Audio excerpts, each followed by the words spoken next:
Hello, fifth graders. Okay, so this part of the lesson is my part. I'm going to model for you how we're going to use text structure to help us understand and write about and answer questions about our text.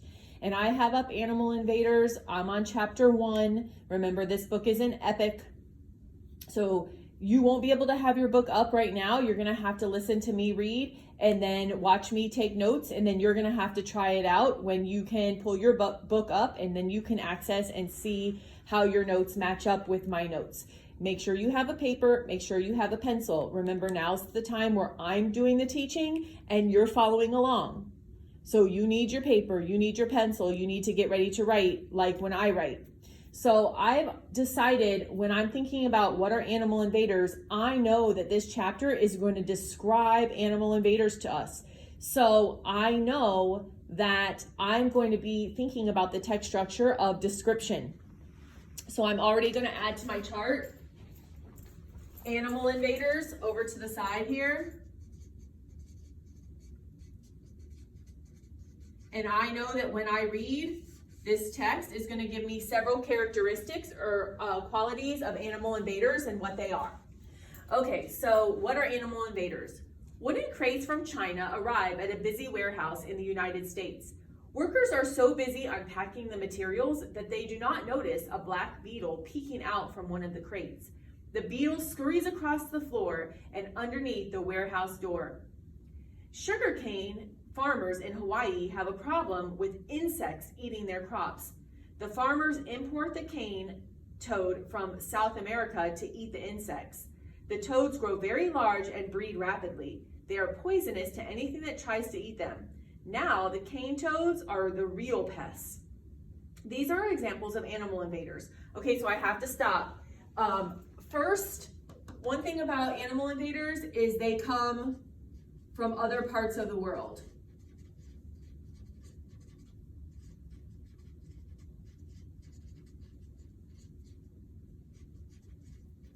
So I want to go ahead and write that down. Another thing that I'm going to write down is that people may not know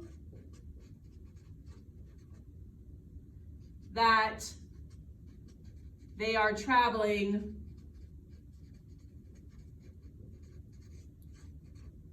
on boats or planes. So sometimes people may know, oh, I'm bringing in this new species, and sometimes people may not know. So that's the instance of the black beetle. When we're talking about the cane toad, sometimes some animals were used to solve a problem. So the cane toad was used to solve the problem of the insects eating the sugar cane, but then it created another problem. All right, so I have 3 characteristics of animal invaders. I'm trying to answer my question, what are animal invaders? And I'm using description. These are examples of animal invaders. The animals are brought to a new environment. Sometimes they are brought accidentally and sometimes on purpose. These animals have invaded parts of the United States. They have caused problems in their new habitats. They have become invasive species. Okay, so those are things that we already have on our notes. They come from other parts of the world. Sometimes people bring them on purpose. Sometimes people don't bring them on purpose. Sometimes it's an accident and you don't know.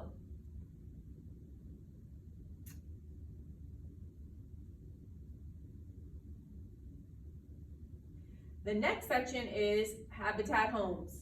Native versus invaders. A habitat is a natural environment where an animal lives. The habitat provides everything that the animal needs to survive. This includes food, water, and shelter. Most animals adapt to the habitat in which they live. This means they have the characteristics they need to survive there. For example, camels have long eyelashes to protect their eyes from the blowing dirt and sand in the deserts where they live.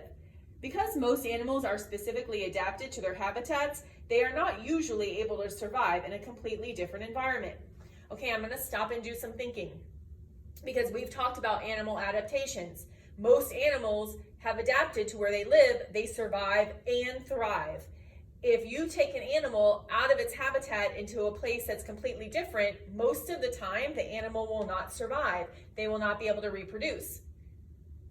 So we know the environment has to be really good for the animal. It has to be perfect for that animal to survive and reproduce. Native animals are animals that existed in their habitats before the arrival of humans. Non-native animals are animals that have been brought to a new location. Invasive species are those non-native species that cause harm to other species in the ecosystem where they have been introduced. Usually, non-native animals are transferred through human activity. The introduction of these new animals can often cause serious problems. When problems arise, the animals become an invasive species. Okay, in this paragraph here, there are two things that I want to write down. One, animal invaders are non-native. Native means you've lived there forever. That's where you were born. It's where you decide to live. For example, native Floridians are born in Florida and they live in Florida forever. If you're a non-native, you were born somewhere else. Animal invaders are non-native. They came from somewhere else. So I'm going to put that also. Came from somewhere else. Remember, you're taking notes. You're writing along with me. And there's one more thing under the description that I'm going to add here.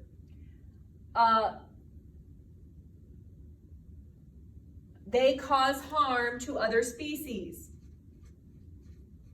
If we are talking about an animal invader, they cause harm to other species. They're doing something. It's not like, oh, they just moved into a new ecosystem and they're getting along with everybody. Everything's fine. No. If we are under the description of animal invader, it means they are causing harm to something else in the ecosystem. They're taking resources, or they're eating all the animals that the other species needs. They're doing something to cause a problem.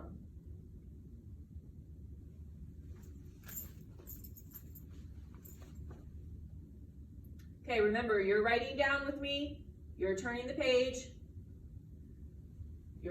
you are following along.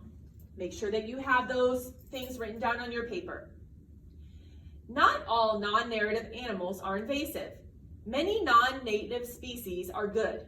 For example, the livestock raised in the United States, such as cows, pigs, and chickens, are not native to North America. European settlers brought these animals to be raised for food. Europeans also brought honeybees. Bees pollinate flowers and many crops. Only about 10 to 15% of newly introduced animals establish themselves and breed in their new habitats. The rest die. Fewer than 1% of non-native animals will create problems in their new environments. Okay, so when we say animal invaders, we're going to bring the connotation that these are the ones that cause harm. Some new species have went to an environment and have been a very good thing. There are only some animals that are causing a problem. So two examples of animals that did not cause a problem: cows, pigs, those chickens. They weren't originally living in North America. Bees, now they are, and they're not causing a problem. They really help us because we eat those things. Bees help us pollinate. We are talking in this book, The Animal Invaders, about the species that are causing harm, okay? But these invasive species can cause huge damage. Invasive animals cause habitat destruction. They sometimes threaten and even cause extinction of native plants and animals.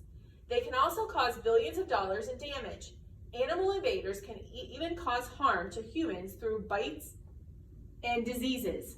Each type of environment on Earth is distinguished by a climate and the species that live there.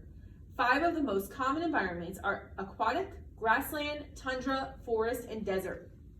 Okay. So now, boys and girls, here's the part where you're going to practice on your own. I'm going to give you a task. We're still in the text structure of description. So the next couple pages describe those habitats. So here you see aquatic habitats. It's at the top. I'm going to add aquatic habitats to my chart. I need to write down some characteristics of aquatic habitats. So when I'm thinking each one of these ecosystems could be invaded by an animal that doesn't belong there, I need to know what that really means. So I'm gonna go ahead and continue that same work. This is your part now. You're gonna read aquatic habitat. You're gonna try to write down a couple describing sentences or words that let you know, okay, I know what an aquatic habitat is. This is the part where you practice. Get your paper, get your pencil. This is the part where you practice.